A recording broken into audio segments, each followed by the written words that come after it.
வணக்கம். சற்று முன் வெளியான முக்கிய பரபரப்பான தகவல்கள்.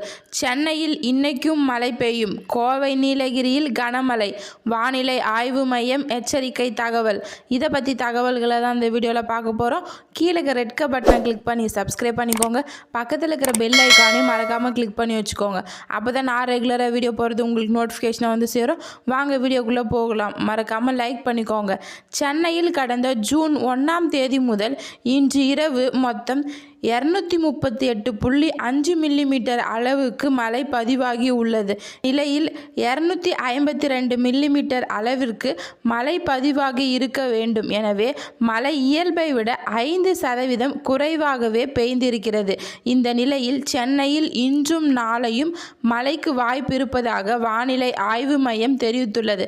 அதேபோல கோவை மற்றும் நீலகிரி மாவட்டங்களில் இன்று கனமழை பெய்யும் என்று வானிலை ஆய்வு மையம் தெரிவித்துள்ளது. இதையடுத்து 19/8/2025 இன்று தமிழகத்தில் ஓரிரு இடங்களிலும் புதுவை மற்றும் காரைக்கால் பகுதிகளிலும் இடி மின்னலுடன் கூடிய லேசான முதல் மிதமான மழை பெய்யக்கூடும்.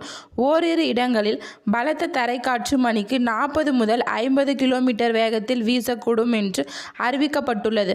ஆகஸ்ட் 20 மற்றும் 21 தேதிகளில் தமிழகத்தில் ஓரிரு இடங்களிலும் புதுவை மற்றும் காரைக்கால் பகுதிகளிலும் லேசான முதல் மிதமான மழை பெய்யக்கூடும். 22 மற்றும் 23 தேதிகளிலும் புதுவை மற்றும் காரைக்கால் பகுதிகளிலும் இடி மின்னலுடன் கூடிய லேசான முதல் மிதமான மழை பெய்யக்கூடும். 19/8/2025 வானம் ஓரளவு மேகமூட்டத்துடன் காணப்படும். நகரின் ஒரு சில பகுதிகள் இடி மின்னலுடன் கூடிய லேசான முதல் மிதமான மழை பெய்யக்கூடும் என்று வானிலை ஆய்வு மையம் தெரிவித்துள்ளது. அந்த வகையில் இயல்பின் மழையை விட 14% மழையின் அளவு அதிகமாக பெய்திருக்கிறது.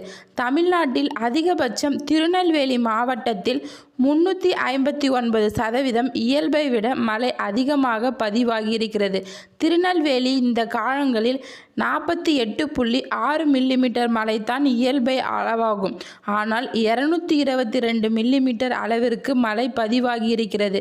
திருநெல்வேலியை தொடர்ந்து தென்காசி மாவட்டத்தில் 99% அளவிற்கு மழை இயல்பை விட அதிகமாக பதிவாகியிருக்கிறது என்று வானிலை ஆய்வு மையம் தெரிவித்துள்ளது. நன்றி, வணக்கம்.